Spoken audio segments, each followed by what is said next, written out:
குருவே சரணம்.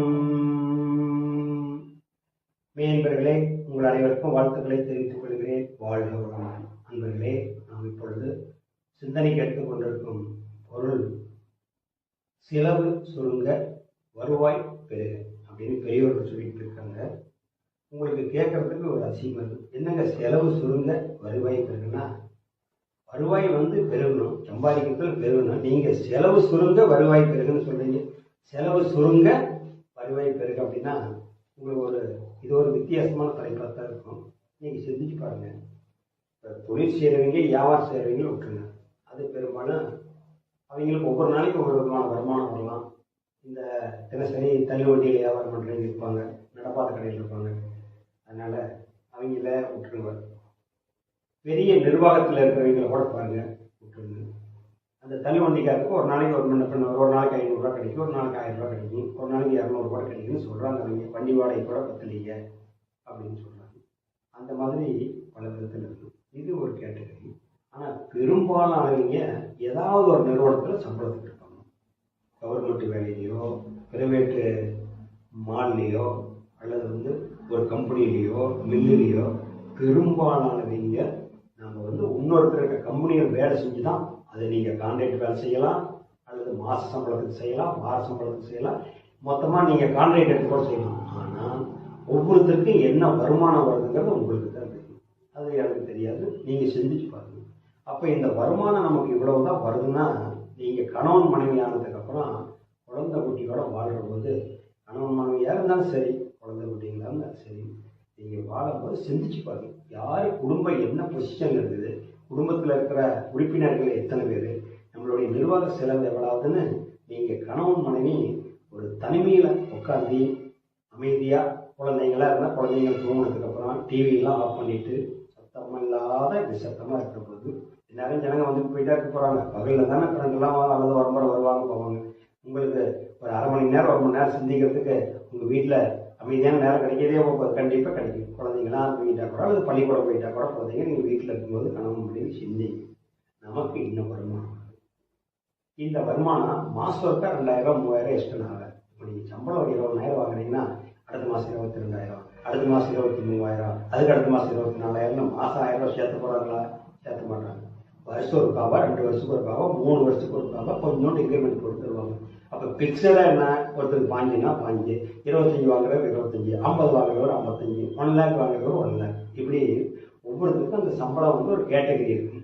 அப்போ இப்போ நீங்கள் பார்க்கணும், செலவு சுருங்க வருவாய் இருக்குன்னா சம்பளம் இவ்வளவுதான் பிக்சடு நீங்கள் பிக் பண்ணிக்கிட்டீங்க.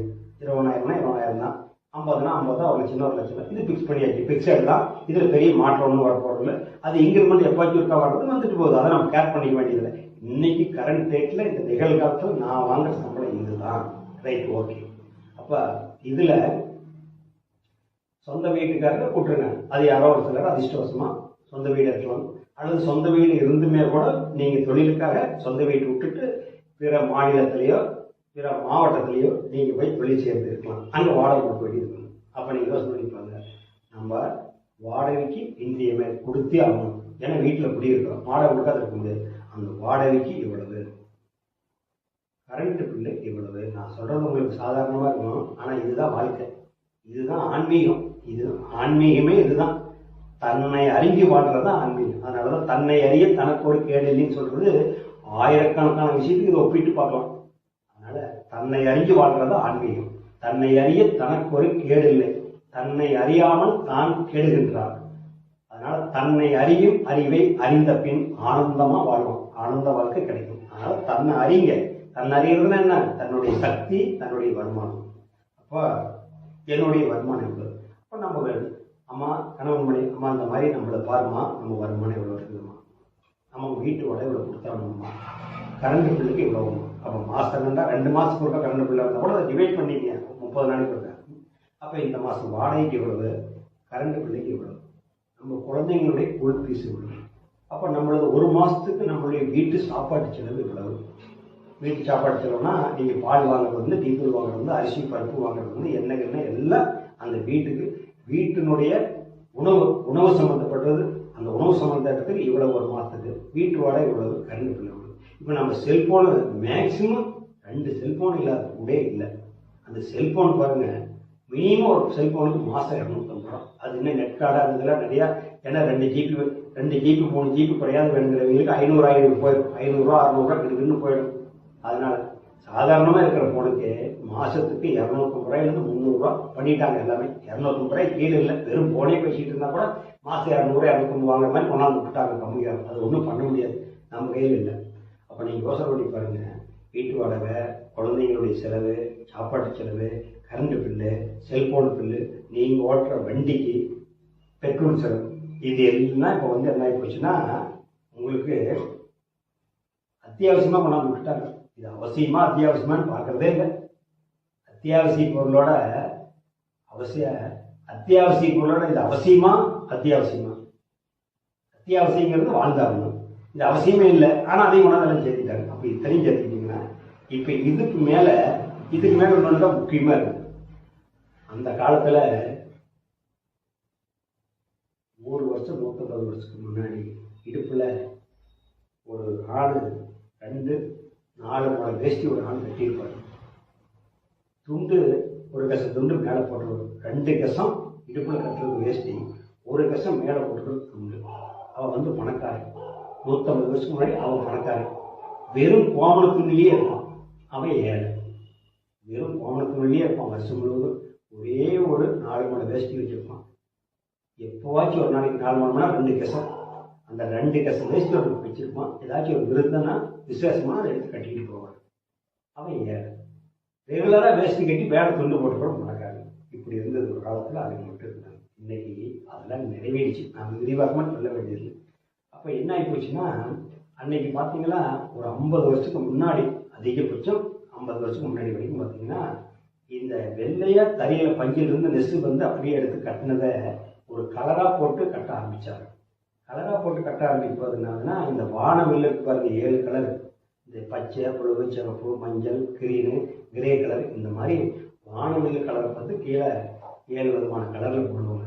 எந்த சட்டை பார்த்தீங்களாலும் வெள்ளை சட்டை அல்லது ஒரே கலரில் இருக்கும். பெண்கள் சீலை பார்த்தீங்களாலும் பச்சை சீலை, புழுவு சீலை, சிவப்பு சீலை, மஞ்சள் சீலை, இந்த மாதிரி இருக்கும். ஒரே கலரில் பெண்கள் சீலை இருக்கும். அது ஓரளவுக்கு பெண்கள் ஆண்கள் எல்லாமே அந்த மேலே போடுற ஆடையில் நிறைவுக்கு வந்துட்டோம். நிறைவுக்கு வந்ததுக்கப்புறம் இந்த வியாபாரிக்கு என்ன பண்ணுவாங்கன்னா, உங்களை இழுப்பான். அதில் ஒரு டிசைன் வச்சு அனுப்புவான், பூ போட்டு. நீங்கள் என்ன பண்ணுவீங்க, சீலை இருக்குது தேவையில்லை, அந்த பூ போட்டதை வாங்க போகிறீங்க. இது நான் விரிவாக்கம் பண்ண வேண்டியதில்லை. இப்படியே தான் டிசைன் போட்டு உங்களை காது நீங்கள் வீட்டு நாயத்தை பேசுறதுக்கு இல்லாத அளவுக்கு டிவி திறந்தீங்களா, அந்த வீட்டில் நல்ல வைப்ரேஷனே இல்லாத அளவுக்கு டிவி வந்துருச்சு. டும்முன்னு அடிச்சு விளம்பரம் அடிச்சு நீங்கள் ஏன் கோயிலுக்கு போகிறீங்க, ஒரு ஆசிரமத்துக்கு போகிறீங்க, மகான் இருக்கிறது, அங்கே எப்படி அந்த வைப்ரேஷன் உங்களுக்கு அமைதி கிடைக்குது? இதே இடம் தான், இதே பிளாட் தான், இதே இடம் தான். அந்த வைப்ரேஷன் எப்படி அங்கே கிடைக்குது உங்களுக்கு? அங்கே போனால் அமைதியாக இருக்குதுன்னு. ஏன்னா அமைதியான வார்த்தையை மட்டும் பேசுகிறாங்க. அங்கே என்ன டும்முன்னு விளம்பரம் வருதா, டிவி அடிக்குதா? ஒன்றும் கிடையாது. அடித்தா அந்த மணி அடித்தா தான் அந்த மணியும் காதுக்கு இனிமையாக இருக்கும். தெய்வீக ஓசை, நாத ஒளி. அந்த நாத ஒளி ஜோதி காட்டுவாங்க. அப்போ அந்த சண்டை நாமளும் தான் வீட்டில் சாமி ரூம் வச்சிருக்கிறோம். காலையில் சாமி கும்பிட்றோம், சாயந்தரம் சாமி கும்பிட்றோம். ஆனால் சண்டை போர்க்குள்ள ஓயிலியே காரணம் சண்டை போட்டணும் உங்கள்கிட்ட வரல, அந்த டிவியிலிருந்து வர்ற விஷயம் கேளுங்க. ஒரு நல்ல அமைதியாக சாப்பிட்டா நல்ல விஷயத்த, சாந்தமாக இருக்கிற விஷயத்த போட்டு கேட்டீங்களா, அது நல்லா இருக்கும். இல்லைன்னா அந்த வைப்ரேஷன் வீட்டில் இருக்கிற எல்லா செவத்துலையும் படிஞ்சு நம்ம மனசை டிஸ்டர்ப் பண்ணணும். அதுதான் ரிப்ளை வரும். அதை நீங்கள் புரிஞ்சுக்கலாம். அதெல்லாம் காந்த தத்துவம் தெரியுற போது தான் தெரியும். இப்போ உங்களுக்கு வேண்டியது மேம்பாக்க சொன்னேன். அப்போ செலவு சொல்லுங்க, வருவாய் பெருகிட அது கொஞ்சிக்கணும். அப்போ நீங்கள் பாருங்கள், இன்னைக்கு தேடிக்கு வந்துடலாம். உங்களை துணி இருக்குது, துணியில் தன்னிறைவு அடைஞ்சிட்டாங்க. உணவு, உடை, உறவிடம், இந்த 3க்காக தான் மனிதர் படாத துன்பப்பட்டாங்க ஒரு 100 வருஷத்துக்கு முன்னாடி. இன்னைக்கு பாருங்க, உணவு, உடை, உறவிடம், இந்த 3 நிறைவாக இருக்குது. ஒன்றா சொந்த வீட்டில் இருப்பான் அல்லது வாடகை வீட்டில் இருப்பான். நிச்சயமாக வாடகை வீட்டில் நல்ல வீட்டில் இருக்காங்க.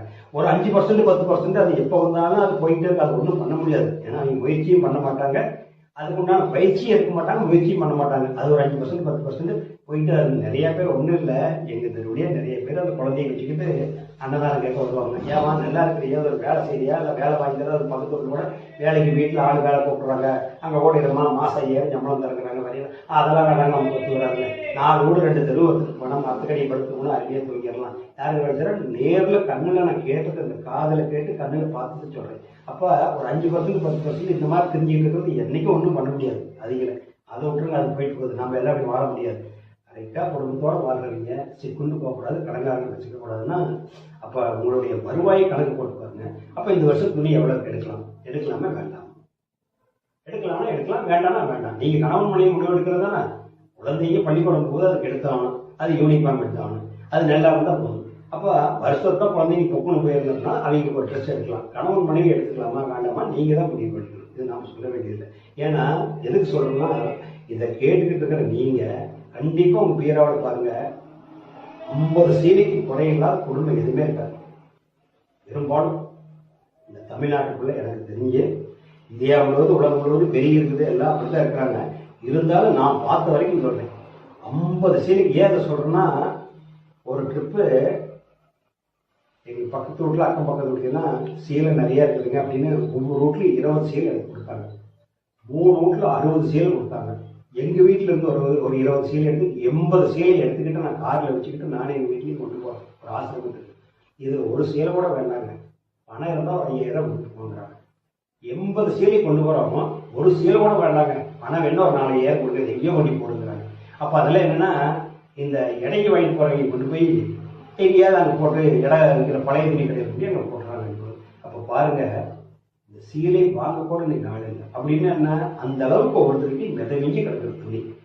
அப்போ இல்லைன்னு சொல்ல முடியாது. அது இல்லைன்னா சில பேர் விருப்பப்பட மாட்டாங்க. 2 இருந்தால் போதும், 3 இருந்தால் போதும், ஏஜாடுவீங்க, மடிக்க நிறையா வச்சுக்கிட்டு யார் பராமரிக்கிறதுன்னு. என்கிட்ட 1 தான் இருக்குது, 2 தான் இருக்குது, 3க்கு மேலே எழுதிப்பாங்க. ஏன்னா அவங்களுக்கு அதுக்கு மேலே தேவையில்லை. அவங்க என்ன பண்ணுறாங்க வச்சுக்கிட்டு. அதனால இந்த வியாபாரிங்க இந்த வருஷம் செல்போன் வாங்கியிருக்கீங்க, உடனே விளம்பரம் காட்டுவான். இதில் அனைத்து இருக்குது. உங்கள்கிட்ட இருக்கிற செல்போனு நல்லா தான் இருக்குது, தீபாவளிக்கு அது மாத்தாட்டியது. உங்கள்கிட்ட இருக்கிற டிவி நல்லா தான் இருக்குது. நம்ம டிவி வாங்கி 4 வருஷம் ஆயிடுச்சுங்க, அல்லது 5 வருஷம் ஆயிடுச்சுங்க. ஏன் 5 வருஷம் ஆனால் மாற்றம்னு வச்சுருக்குதா? புது மாடல் வந்துருக்குதுங்க, அந்த டிவி நல்லா இருக்குதுங்க. அது 3D டிவின்னு சொல்கிறாங்க. அப்போ என்னன்னா, இந்த செல்ஃபோனுக்காரன், டிவிக்காரன், துணிக்காரன்லாம் ஏற்கனவே உங்கள்கிட்ட பொருள் இருக்கிறது அவங்களுக்கு தெரியும். வீட்டில் இருக்கிற பாத்திரம் ஏற்கனவே காலகாலமாக குழங்கிட்டு இருக்கிற பில்லாதில்லை, அதில் தனியாக ஒரு மெருகு போட்டு புதுசாக ஒரு பாத்திரம் கலப்படம் பண்ணுவோம். அப்போ தான் நீங்கள் வாங்குவீங்க. அப்போ என்னென்னா தப்பு இல்லை, அப்படி வியாபாரத்துக்கு அவங்க செய்கிறாங்க. நாம் அதை வாங்கலாமா வாங்கக்கூடாதான்னு ஒவ்வொன்றையும் பிரித்து சொன்னால் இது உங்களுக்கே போரடிக்குது. அதனால் தேவையில்லை. நீங்கள் வாங்கலாமா வாங்கக்கூடாதான் முடிவு பண்ணிங்க. அதனால் அந்த காலத்தில் ஒன்று கூடி வாழ்ந்தால் தான் உறவு. ஏன்னா ஒரே ஊரில் இருந்தோம். கல்யாணம் காட்சி திரட்டி ஒரு விசேஷம் வீட்டில் ஃபங்க்ஷன்னா அந்த 10 குடும்பம் ஒன்று சேரும். 10 குடும்பம் சோறாகும், 10 குடும்பம் பந்தல் போகும், 10 குடும்பம் அங்கேயே வாசல்லையே உட்கார வச்சு தாலி கட்டுவாங்க. இது 50 வருஷத்துக்கு முன்னாடி நான் கண்ணில் பார்த்தேன்னு சொல்லி. ஆனால் இன்னைக்கு 4 பேர் வந்ததுன்னா ஹோட்டலில் புக் பண்ணுறீங்க, காசு மட்டும்தான் வேணும். அந்த மாதிரி இன்னைக்கு ஒன்று சேர்ந்து யாரையும் செய்ய போகிறோம். அதனால இதெல்லாம் நம்ம நினைச்சிச்சு தொட்டதுக்கெல்லாம் அப்போ பண்ணிட்டு. அப்போ நம்ம என்ன பண்ணணும், குழப்ப தேடி வந்துட்டோம். அப்போ நீங்கள் ஒரு முயற்சி பண்ணிக்கணும். வீக்லி ஒன்ஸுக்கு ஒரு பக்கம் போகலாமா, மந்த்லி ஒன்ஸ் போகலாமா, இயர் ஒன்ஸ் போகலாமா, லைஃப் ஒன்ஸ் போகலாமா, சொந்தக்காரருக்கு தான் செய்வாங்க. அப்போ வீக்லி ஒன்ஸு நாம் இந்த வாரம் போகிறோம், சரி அவங்க வீட்டுக்கு போயிட்டு வரலாம் அப்படின்னு நினச்சி போனால் அவங்க ஒரு 2000 செலவு பண்ணுவாங்க. உங்களுக்கு ஏதாவது இருந்து வச்சு நீங்கள் ஒரு வாரம் இங்கே கூட்டு பண்ணி 2000 செலவு பண்ணணுமில்ல, அதனால்தான் அந்த மரியாதை. ரைட்டு, இது ஒன்று. அவங்க வீட்டில் நோம்பி போட்டாங்க, போயிருக்கிறோம். அவங்க நோம்பி எல்லாம் ஒரு 10 பேருக்கு விட்டா 10,000 செலவு பண்ணுவோம். உன்னோட வீட்டில் நோம்பி போட்டால் நீங்கள் விட்டு 10,000 செலவு பண்ணணும். நீங்கள் ரெகுலராக கோயிலுக்கு போகிறீங்க, மாசங்கண்டா போகிறீங்க, வாரங்கண்டா போகிறீங்க, இதெல்லாம் கோயிலுக்கு போகிறீங்க, ரெகுலராக நடக்கிறீங்க, இறை வழிபாடு பண்ணிக்கிட்டு தான் இருக்கிறீங்க. அவங்க ஊரில் அவங்க பண்ணுறாங்க. இதை நோம்பிக்கு 10 பேருக்கு கூப்பிட்டு ஆக்கி போடலாமா நீங்கள் தான் பண்ணிக்கணும். அதனால் இந்த வீக்லி ஒன்ஸ் வரவு செலவு வச்சுக்கிறது உறவுகளில், மந்த்லி ஒன்ஸ் வச்சுக்கிறது, இயர் ஒன்ஸ் வச்சுக்கிறது, வருஷம் போக்குவரத்து வச்சுக்கிறது. அங்கேயும் நோம்பி நடக்குது, இங்கேயும் நடக்குது. அப்போ அவனும் 10,000 படம், நாமளும் 10,000 சரியா போடும். அப்போ இந்த செலவு தவிர்க்கிறதுக்கு நாம தான் முடிவு பண்ணிக்கணும். இது நான் இப்படி இருக்குன்னு சொல்ல மாட்டேன். நீங்கள் வேணுமா வேண்டாம், நச்சுவனை இச்சிகள் வேண்டும் வேண்டாம் இரண்டும் கண்டு, எது வேண்டும் எது வேண்டாம் என்ற இரண்டும் கண்டு நச்சுவனை இச்சைகளை விலக்கி தள்ளி நலமுறை எண்ணமே வீரம் கொள்வாய் மகான் சொல்றாங்க. அப்போ லைஃப் ஒன்ஸ், இப்போ குழந்தை பிறந்திருக்குது, உங்களுடைய சொந்தக்காரன் போயே தீரணும், பார்த்தே தீரணும். ஒருத்தான் குழந்தை பிறகுது.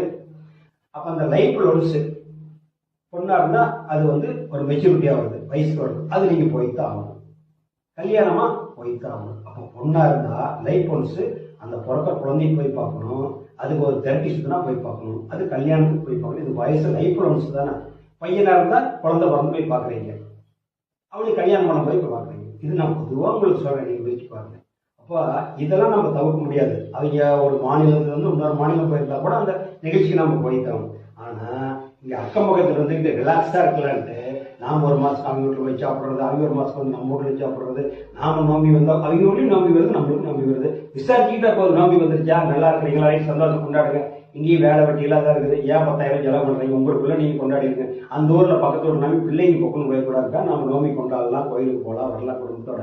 5-6 குடும்பத்தை கூப்பிட்டு வச்சு கொண்டாடினா வேண்டான்னு சொல்லவே இல்லை. எதையுமே நீங்கள் தயவு செஞ்சு புரிஞ்சுக்கணும். பொருளாதாரத்தை வச்சு இதெல்லாம் நீங்கள் முடிவெடுத்துக்குன்னு சொல்கிறேன். அதனால் இதெல்லாம் நிறையா மகான்கள் சொல்லிட்டு போனது என்னுடைய நெஞ்சில் உள்வாங்கி தரேன், என்னுடைய சுய கருத்து கிடையாது. அதாவது சீரழிச்சு வாழ்க்கையை, இந்த ஆசையை சீரமைச்சு எப்படி வாழணுங்கிறத எனக்கு பயிற்சி கொடுத்துருக்காங்க.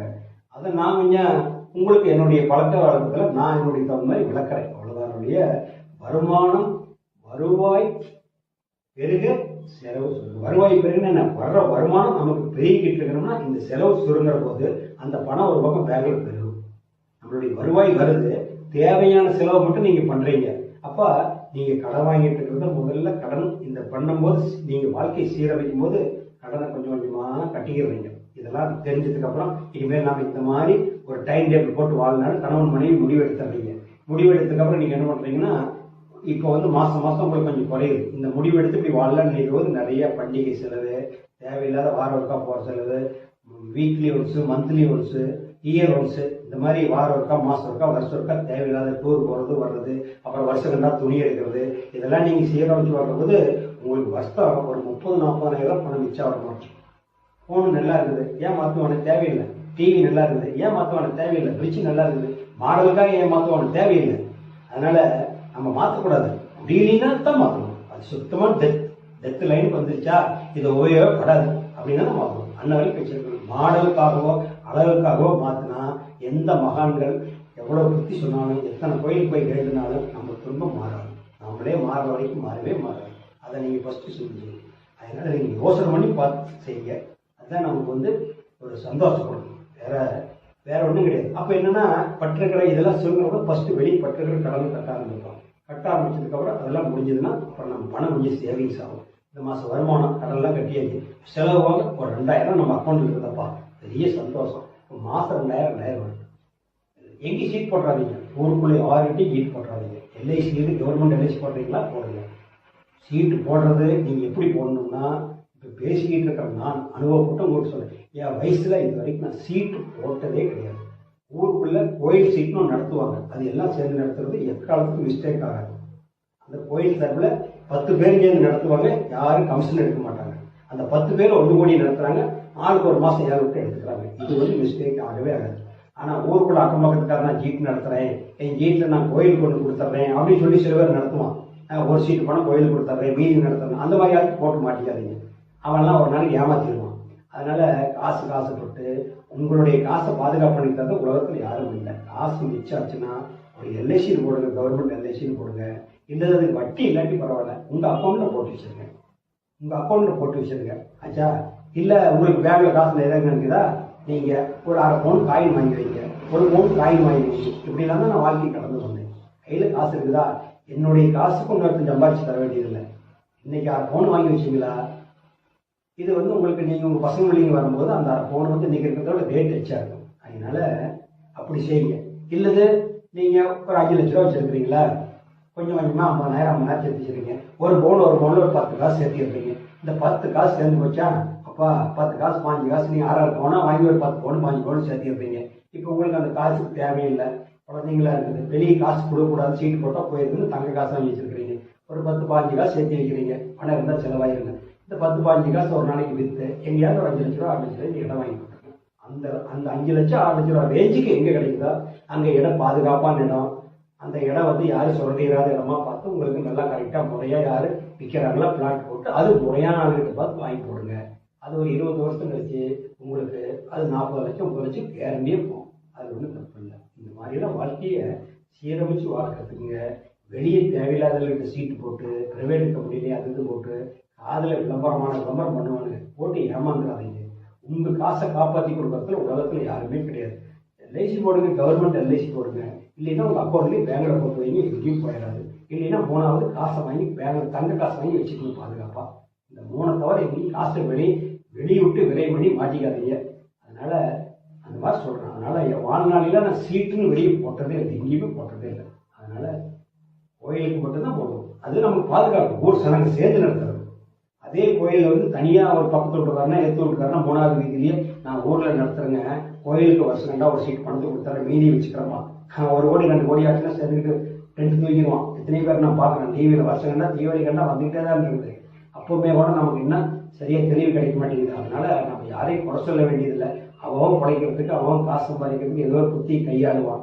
நம்ம ஜாக்கிரதையா இருக்கிறதுக்கு ஆண்டவன் நமக்கு ஒரு அறிவு கொடுத்துருக்கான். எப்படி அவனை ஏமாத்திட்டு போற அறிவு அவனுக்கு கொடுத்துருக்கான்னா, அதுல இருந்து தப்பிச்சுக்கிட்டு போற அறிவு நாம எடுத்துக்கணும். சில பேர் யதார்த்தமா தொழில் செஞ்சு ஏமாந்து போறவங்க இருக்கான், அது வேற. ஆனா யதார்த்தமா தொழில் செஞ்சவங்க கோடியில் ஒருத்தம் தான்.